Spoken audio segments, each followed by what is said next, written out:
Up and thank you, Amy and Sunny and the OPI folks for being here. And we're excited to have Ms. Pretty on top do a presentation for us today as a part of our tribal language revitalization efforts and just developing ideas and resources for class 7 teachers and others interested in language revitalization. So with that, I'll go ahead and turn it over to Velma Pretty on top. Take it away. Okay, thank you. So my presentation has aspects of me as a person, and so I'm just going to share my presentation with you all, and which has everything in it, I think. Okay, so I have been doing a lot of research lately regarding language programs.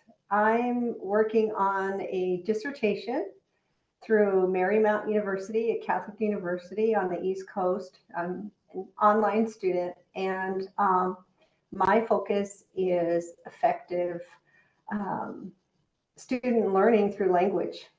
That's what my topic is about. And as I do my research, I'm basically gathering all the data that's available out there for language programs in schools, specifically grade schools. So that's my focus for now. And I will have, part of my data will be to have focus groups with language teachers. And of course, it's with my tribe. And so I'm working with 3 schools on that. So as I am gathering information and doing research, I thought, that's the most logical topic to share with you all. So that's what I'm going to talk about today. All right, this is my name, Velma, pretty on top. And as everyone else, you get your last name from your father, right? So my father's Burton Pretty on top. And he had a father, Edgar Pretty on top. Edgar had a father named Henry Pretty on top. And Henry Pretty on top's father was Pretty on top. That was his name.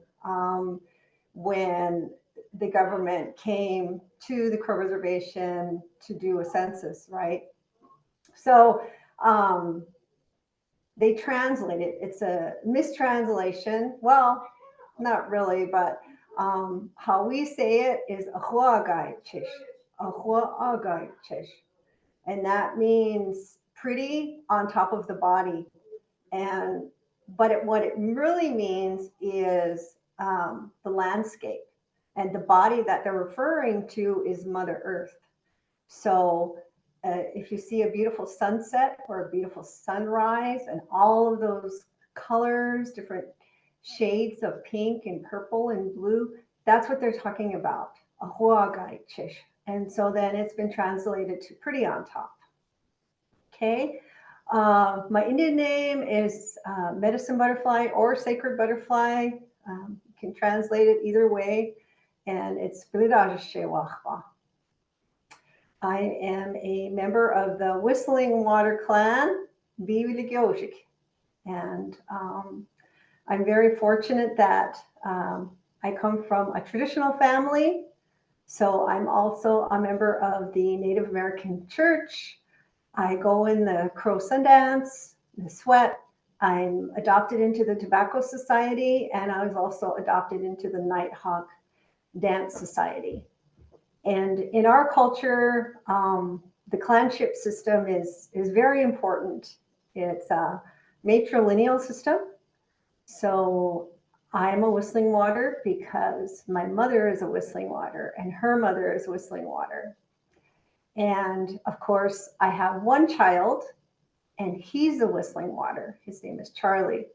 So that's how we set up our clanship system. And everyone in my clan, everyone that's Whistling Water is actually like a sibling to us, our brother and sister. So we're all, if we're related we're either related through blood or related through the clanship system. And if you're a Crow, it's difficult to difficult to date in your tribe, right?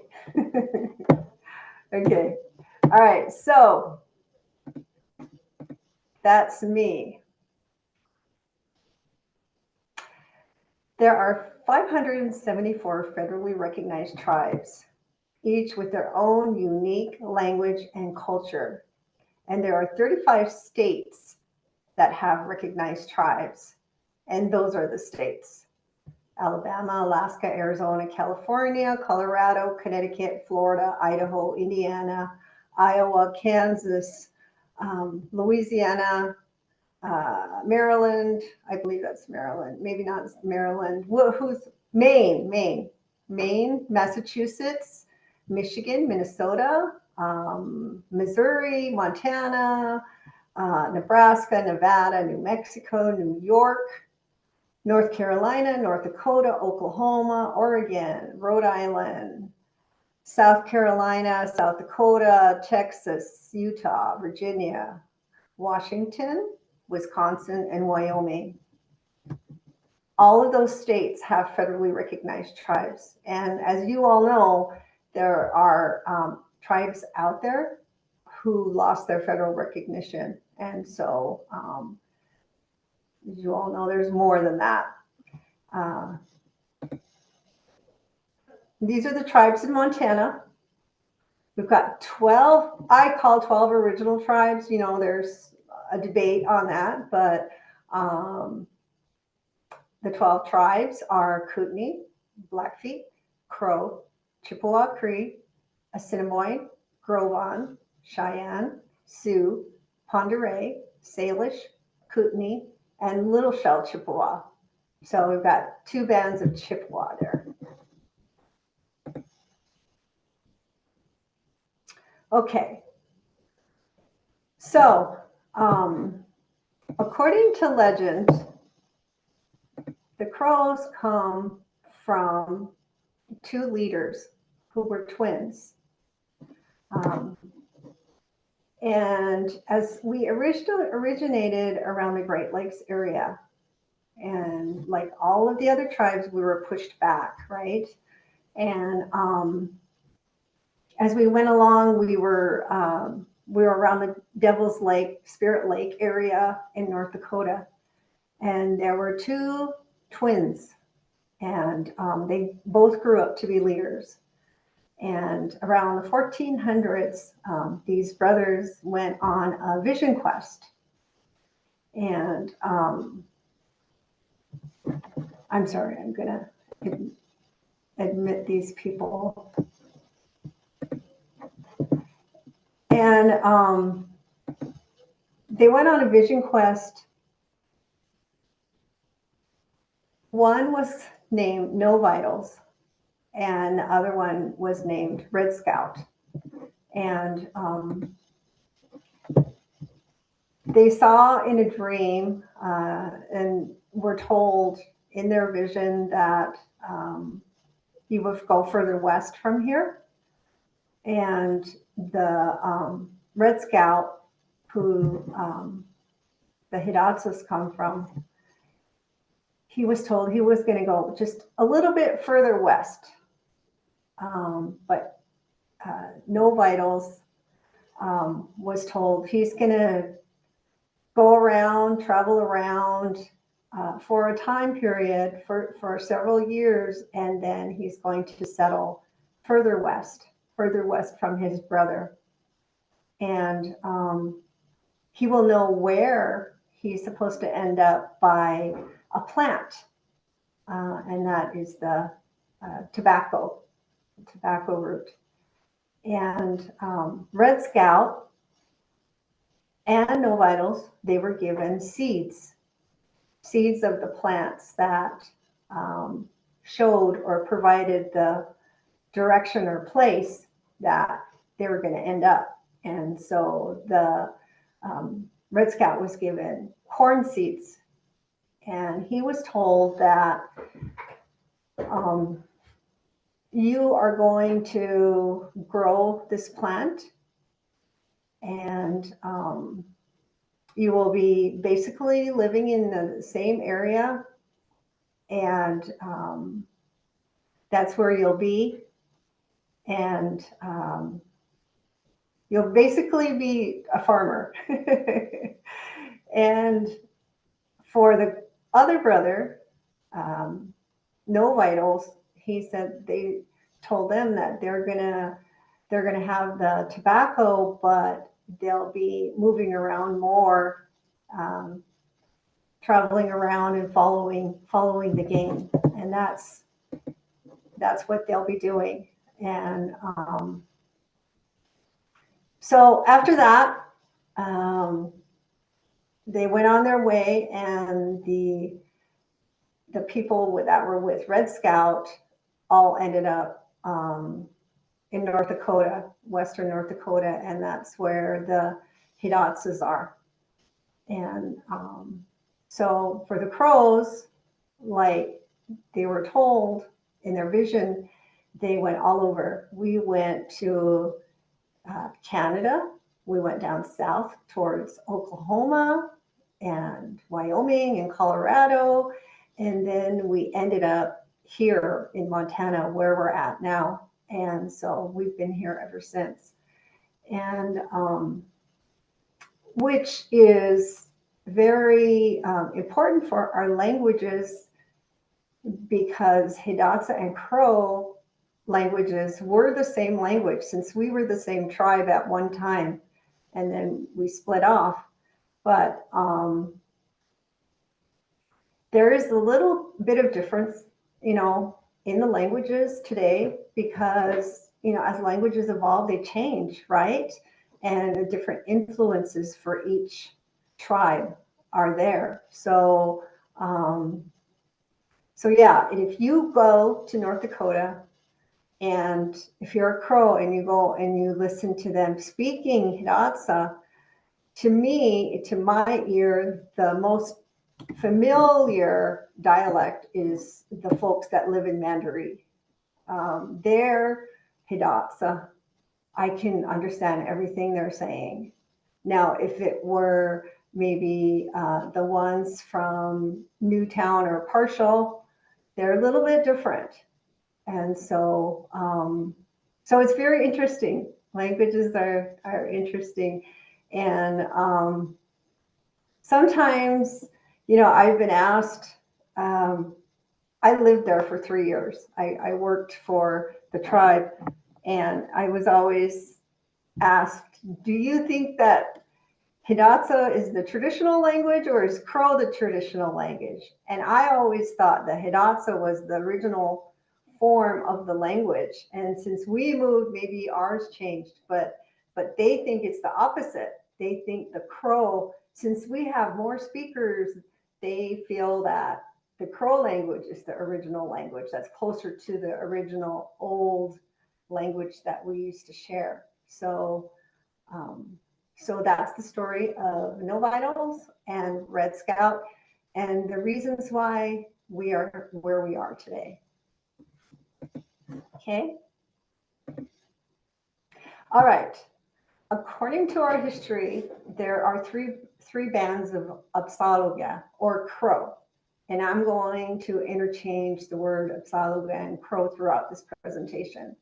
So, of course, we have the mountain crow that basically lived in the mountains. They're the mountain areas, and those are usually people from, could be Pryor, St. X, Lodgegrass.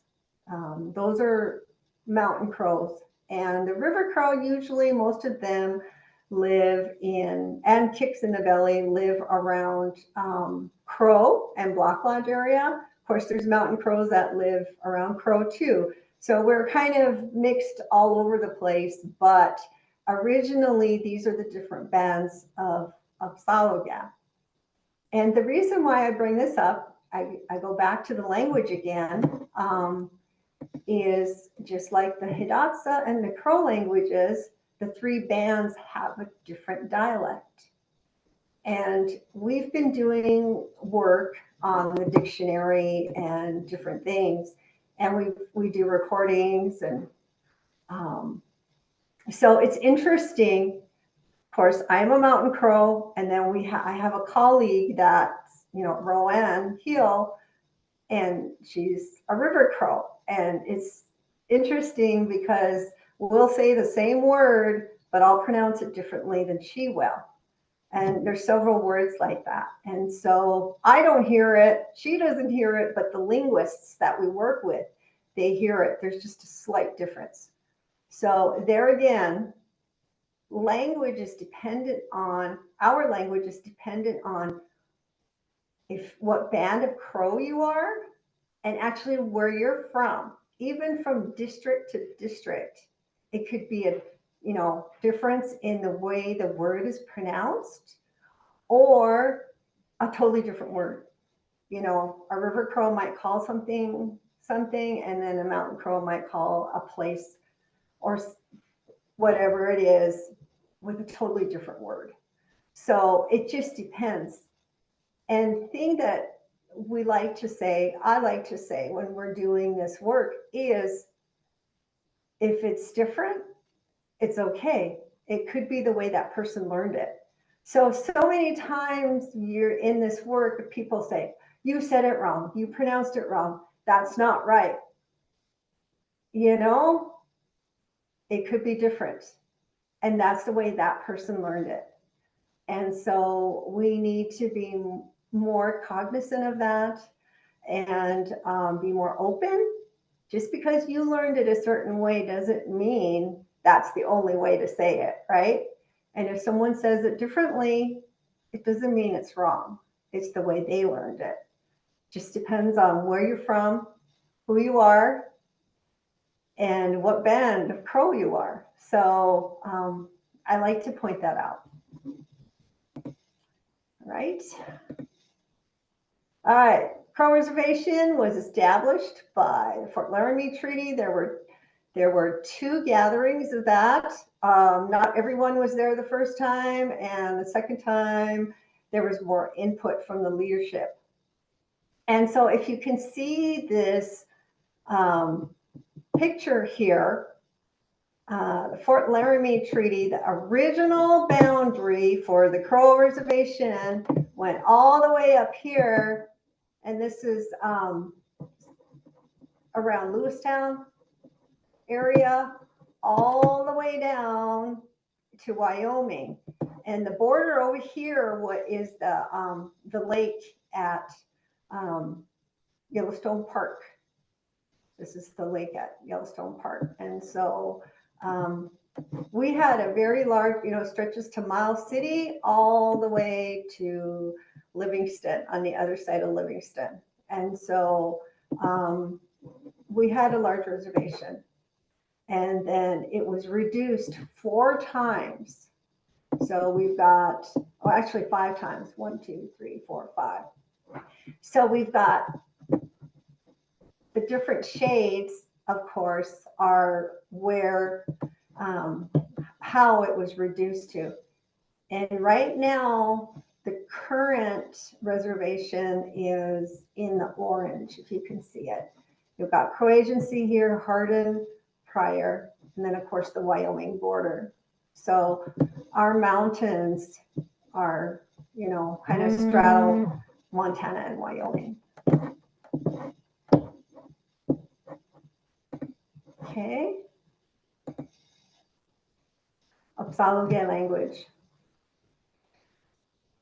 Our language is considered an endangered language. And currently we have approximately 14,000 enrolled Crow tribal members, and probably 32% of that are still speakers. So that's about 4,500 speakers. And those speakers are usually 40 years and higher. So it's an older population. We are fortunate that we have so many speakers, but they're older. And we really don't have very many younger people speaking the language to have it continue. And it's estimated that in a couple of generations, our language could die out. So that's why we're doing this work. That's why we're teaching language in the classroom. That's why we want to keep it going. So we are fortunate, but at the same time, we're not fortunate because we do have a lot of speakers, older generation speakers, the people that are in leadership and power. And so there's not a sense of urgency there. You know, where other tribes have less speakers, maybe just a handful, and they know how important it is to keep the language going. But for us, it seems like we're missing that. It needs to be a community-wide, reservation-wide effort, and it's not. And so that's the unfortunate part. So our language is really unique, and the more I get to meet folks that are doing this work, it's really interesting. I listened to the individual's presentation. I don't know what day it was. He was Ojibwe, and a lot of his culture and the words were centered around rice. And of course, that makes sense. And so Crow is horse culture. So it's interesting that we have about 50 words for horses, and language, or I mean, clans, our clanship is very important to us, and our clans and our families. And so we have 50 words for kinship terms. And of course, like I said, everyone in your clan is your brother and sister. And so,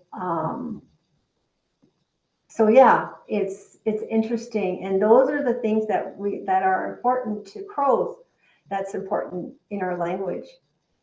So our alphabet was developed by Dr. Matthews, and he lived with the crows for many years. He came in and he just, before him there was nothing, basically. Well, there were individuals who made dictionaries or tried to write out the words, but for example, it wasn't correct. For example, the name of the town, Absorki, right? Absorki is supposed to be Upsaloga. And a long time ago, when really, like real true old school traditional Crow speakers will roll their tongues when they for their L's. So it's like Upsaloga would sound like Upsaloga, Upsaloga. Do you guys hear that? I'm rolling my tongue. So that's what they heard. So then that's a misnomer where the L, it was actually an L, but they turned it into an R, similar to the Spanish R when they roll their tongue. And so, but it is Upsaloga. So Upsaloga and Upsorki, that's totally different. But Dr. Matthews came and established our alphabet by studying our language. So he listened to people speak for years. And then he wrote down all of the sounds that he heard, right? And he used the alphabet. He created an alphabet and the concept of accent marks. And our alphabet, we have less letters than the English alphabet, but and like I said, there are other people who established there. I believe there are 2 other alphabets that were created for our language, but the group that I've been working with, they're using Dr. Matthews' alphabet, and so there's an orthography with that, and so that's what we're going with. And the Upsalogan language also has language standards and a proficiency scale that has been developed. Okay, my language journey. I'm a first language speaker. My parents are both Crow. And I chose these two photos because this is me. This is where I grew up. This is where I live. We love going to the mountains, and these are I've got a dirt road in the mountains, and then if I don't know, it's kind of blurry, but this is a picture of Billings. So I grew up in Billings, and even though I lived in Billings, I think we moved to Billings when I was like 5 years old, 5 or 6 years old. And when I started school, I didn't speak English. And, but, you know, we spoke Crow at home, and English that I did learn was from the TV, right? And so in this immersion work, they say that kids are going to learn English, you know, but they need to hear the heritage language all the time. You don't really need to teach them English because they're going to learn it. They're going to learn it automatically. So it's true in my case. My parents didn't speak English to me. They spoke Crow. And I learned English when I started school, first grade. So I've always had an interest in languages, just probably because I grew up in Billings. And I feel like I did have the best of both worlds. I had excellent education at home and with my parents and with my family, and then also on the reservation with my grandparents and my family there, and also, you know, I went to Catholic schools in Billings, and so I had a wonderful education, and I'm very fortunate for that. So because I grew up in Billings, and since I have an interest in languages, it's kind of easy for me sometimes. So as a young child, maybe 7 years old, as young as 7 years old, I had to be an interpreter for adults. There are several times when I would go with my grandma or my mom, not too much, but my aunts, anybody would bring me along. And they'd say, I don't speak English very well, and some of the words I don't know what they mean. So help me. I don't want this white person to take advantage of me. So they would bring me along, and I would explain and translate stuff in Crow, what they were saying in English. So maybe that had something to do with what I do now, because I already started to think about languages, translating them, and getting the true meaning. And translating words are really actually difficult, and you get folks arguing with you and debating with you about the translations as well. But yeah, that was how I grew up. And since languages were interesting to me and they kind of came easy, of course, we all take English, right? So I had to take English. I did well. In fact, at one time, I thought I was going to be an English teacher. I did when I first started college to become a teacher. I thought I'd be an English teacher, but then I didn't. I switched. But I also took French in high school, and I took a couple of years of that, and still remember a lot of it. And also Latin. Mass was in Latin, right? And so it was French and Latin were kind of similar, and then also, of course, you know, the Romance languages. And I have had a chance to travel, and when I was younger, and I used to go to Mexico a lot. And so when I go down there, I'm immersed in Spanish, right? And so after about a week, I could pretty much understand what people were saying in Spanish. And of course, they always thought I was Mexican, but but yeah, languages are interesting to me. I've always thought they were interesting, and it's something that's kind of easy if you pay attention. And today I love listening to accents. Yeah, I'm a nerd. Just last week we were in Indiana, or 2 weeks ago we were in Indiana, and there was an individual sitting next to us at the next table who was very loud, but he had a very interesting accent. And it sounded like a combination of, and me and a linguist who there was a group of us. I said, where do you think that person is from? And we both think that he lived in Boston because he had a Boston accent, but it was also Australian. So yeah, it was a very, very unique accent. And so that's me. I'm very much interested in accents. So I always knew I was going to become an educator ever since I was a little girl. When me and my brothers and sisters and cousins, we all get together and play. And it was my turn to choose what to play. We always played school, and I was always the teacher.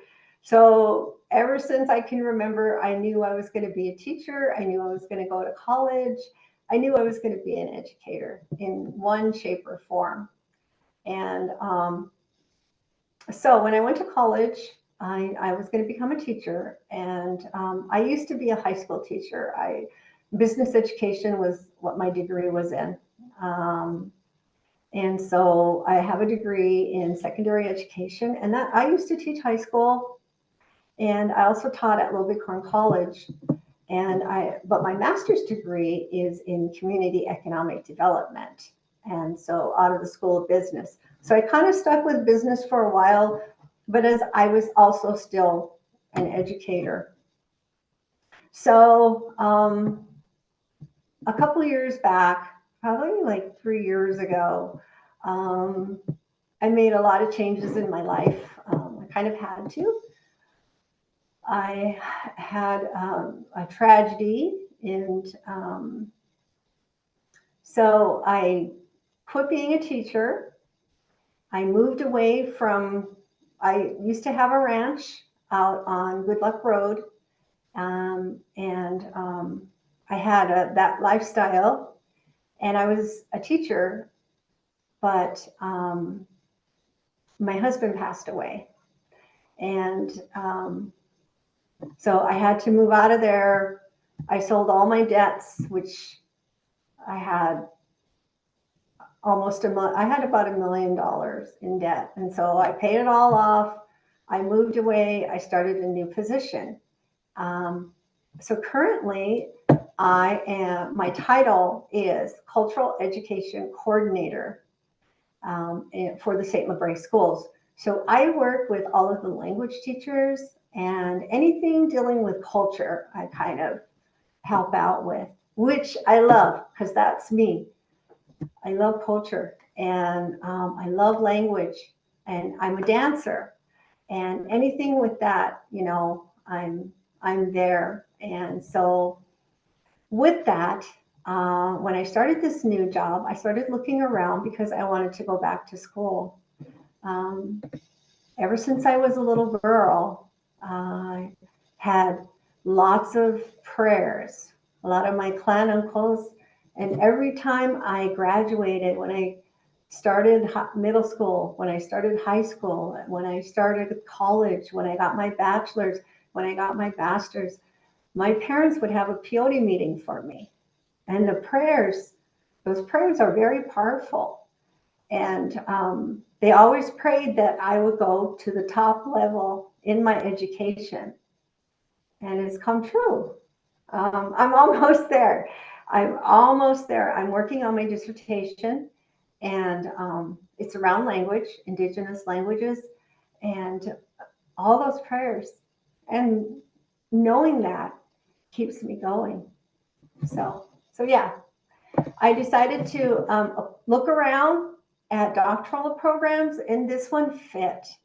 Like I said, I go to Marymount University. online, and what I do in my graduate work is just goes with my job. And I wanted to share now some of the research regarding language programs.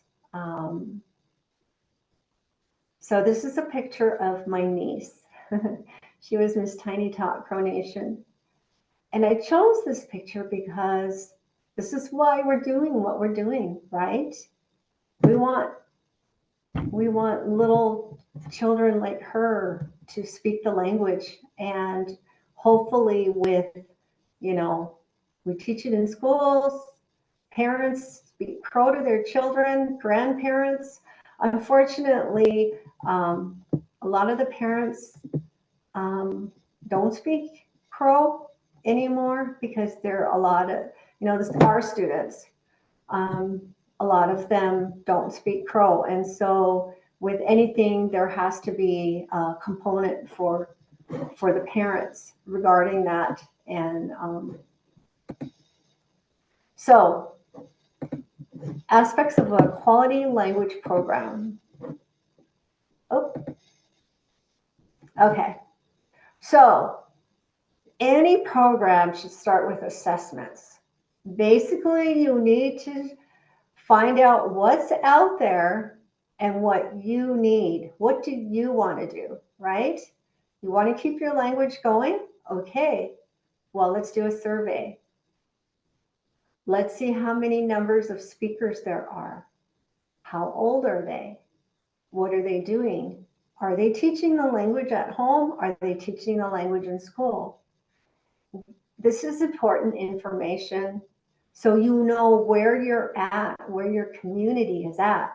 And I just said that a lot of the parents of kids in grade school, a lot of them don't speak the language.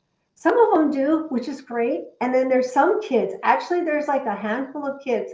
I think there was a survey and there's probably like about 10 Crow children that are fluent. And that, they're grade school level. A survey or an assessment would help you find out what the community attitudes are. Some people don't want this, and it's a reality. It's not just our reservation, it's all over. A lot of people feel that, okay, there are varying opinions, right? Varying attitudes. Some people feel that our language is sacred, so it shouldn't be taught like a subject in school. Some people feel that it shouldn't be taught at school at all. It should be taught at home, only home. And there's several reasons why. Some people just don't see the need. Some people think that kids are going to learn Crow automatically because that's how we learned Crow, right? People my age, my generation, we just automatically learned because Crow was all around us. And people think that still today, and even though it's not. So there's attitudes out there, and you're going to run across it. But what you need to do as a group is find the ones that are like you, that want to keep the language going, that want to assist in the language revitalization efforts in the community. And it should be a group effort, right? You also need to find out what cultural resources are out there. So, like for my tribe, we've got a lot of cultural resources. We've got the archives at Little Bighorn College. We have elders. We have recordings. We have a dictionary. We have the schools. We've got a Crow app. We've got all sorts of things out there for my tribe. So if you're going to develop a language program, you need to see what's out there regarding cultural resources. Okay? Institutional resources. What's available in institutions? That means like schools or tribes or museums. What is out there? Documentation. I kind of went over that already, but are there any recordings, any videos, movies, people speaking Crow? if you guys know the movie, I'm sure you all know Jeremiah Johnson. They speak Crow in there because their cultural consultant was a Crow. He's passed away now, who was Danny Old Elk. And so they speak Crow in that language or in that movie. So there's resources and documentation. We've got, like I said, we've got a dictionary, we've got an online dictionary, and we also have a print dictionary that was completed a couple years ago. So see what else is out there as a part of your assessment, the technology and material resources that are out there. There have been curriculum materials that were developed like in the 70s through 17H, when those are bilingual materials. We've got, like I said, we've got the Crow app, we've got the online dictionary, and right now we are developing a e-learning platform for kids so that they can learn on their own, for kids and adults, and so that they can learn Crow. And probably will be available next year, probably in January. So we're working on that now. And of course, with anything, we need financial resources. So you need to see what's out there, what's available, what funding is available, what do you qualify for. There's state and federal funding that's available for language programs because it is so important. Okay. These are the different language program types. So we've got language as a subject. And this is where the language is taught daily. There's really no live communication, and there's really not enough exposure for fluency. So this is how foreign languages are taught. When I was in high school, I took French.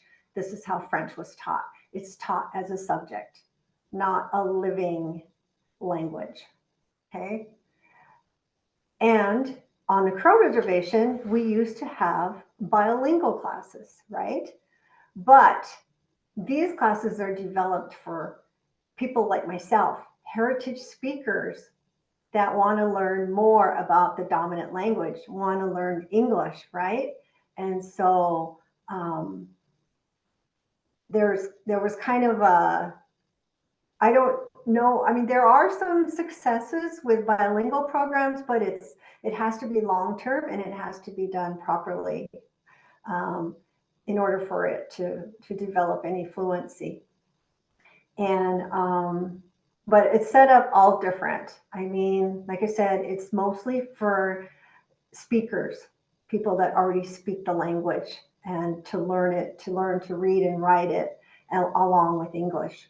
So there's also a program type that is the Master Apprentice program, where a fluent speaker who is the master teaches the language learner, the apprentice, through immersion.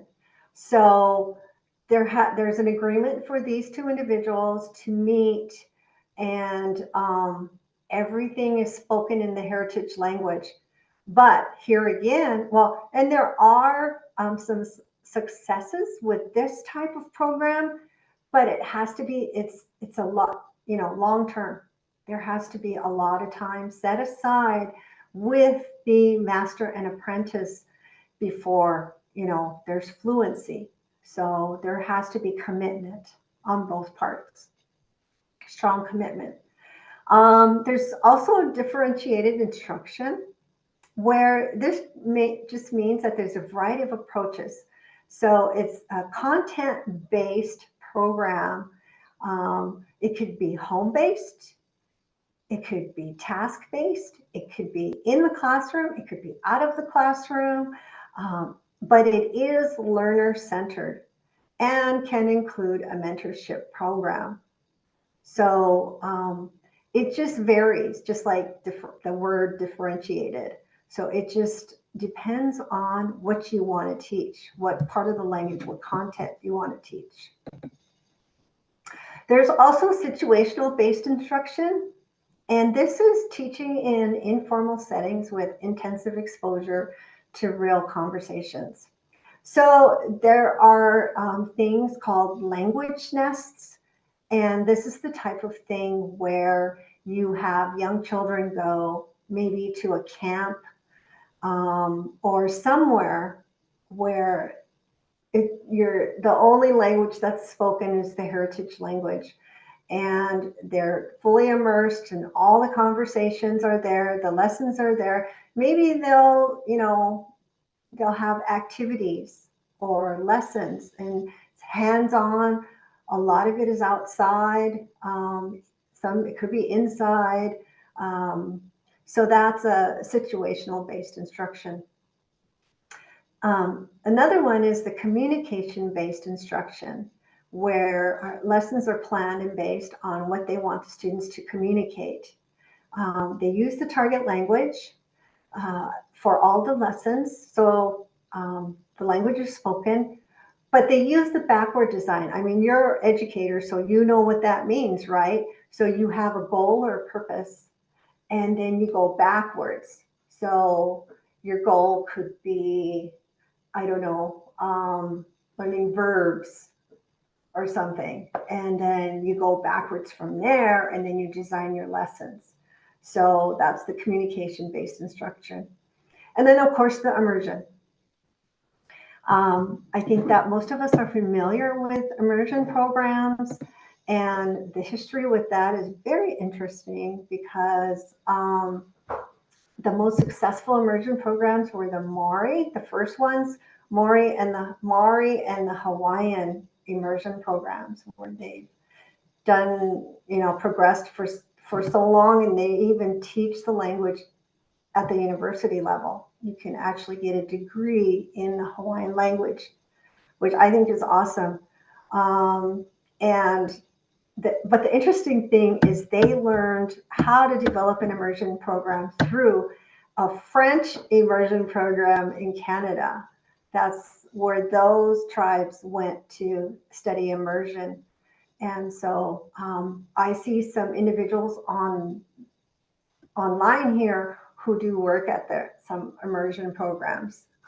So they would know more than me. But so we've got full immersion and we've got dual immersion. Dual immersion means you speak English part of the and the heritage language part of the time.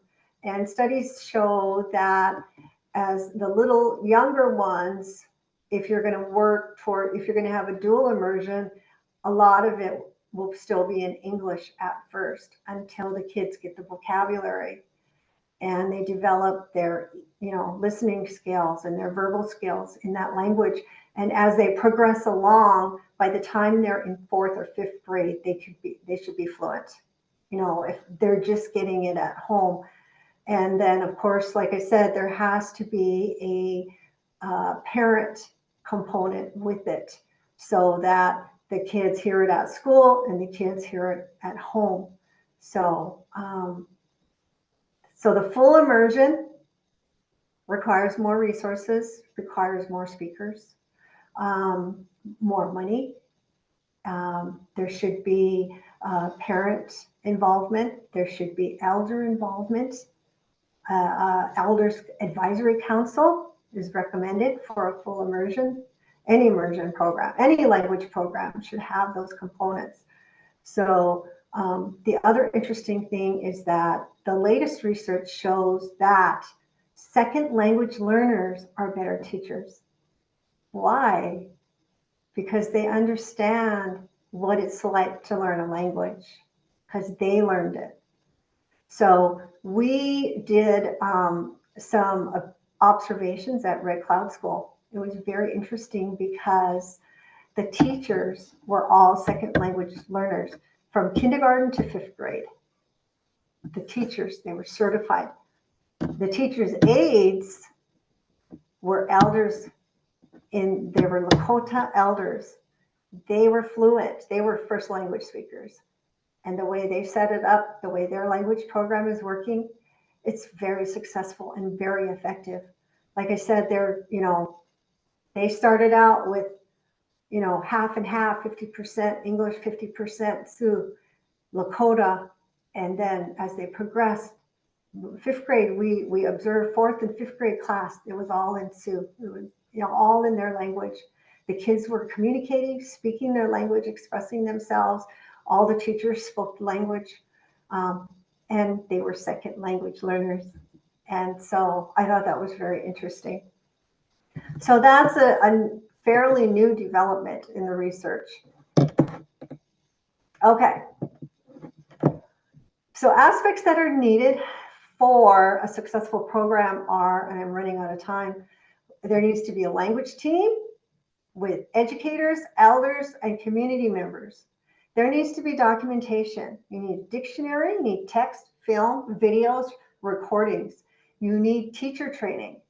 Those are done at conferences, educator networks, any kind of professional development for language development, language teaching, language learning is vital for teachers.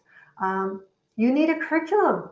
You need a curriculum that has an alphabet, an orthography, standards, proficiency scale, methods and materials, and resource development. So gathering all of that stuff to help other teachers in your school. It's a group effort. It has to be a collaboration. And so yeah, I basically have run out of time, but I think that's pretty much my presentation. Are there any questions?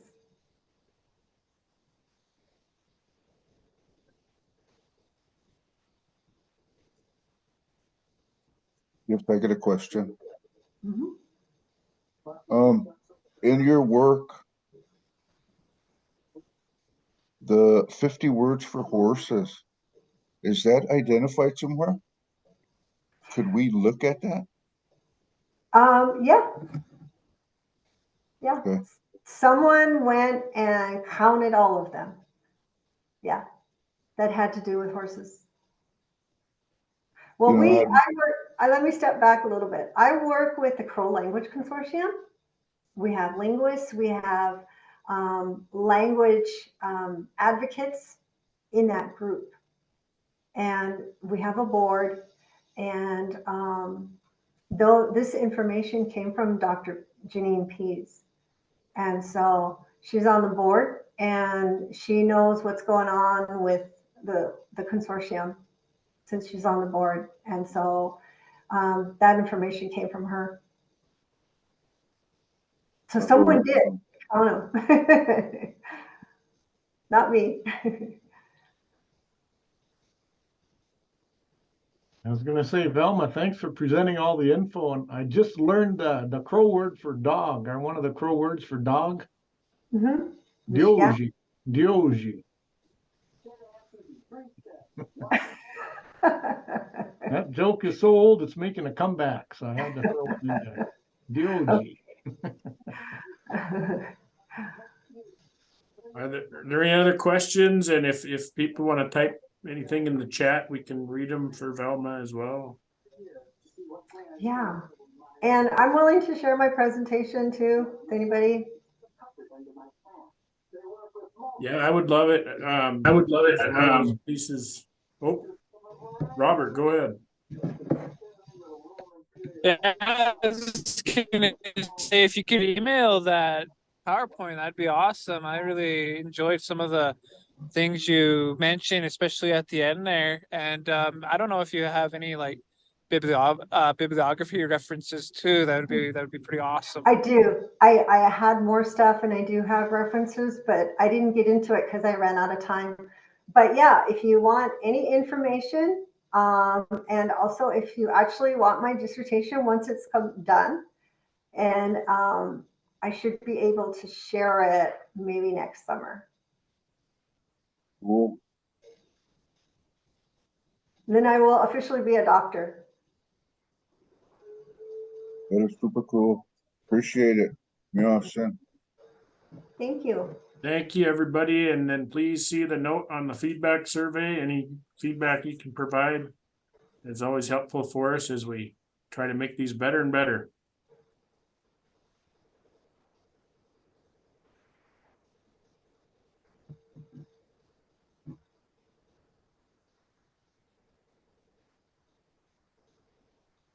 Well, I want to comment. I want to thank you, Velma, for I think it's outstanding what you're doing.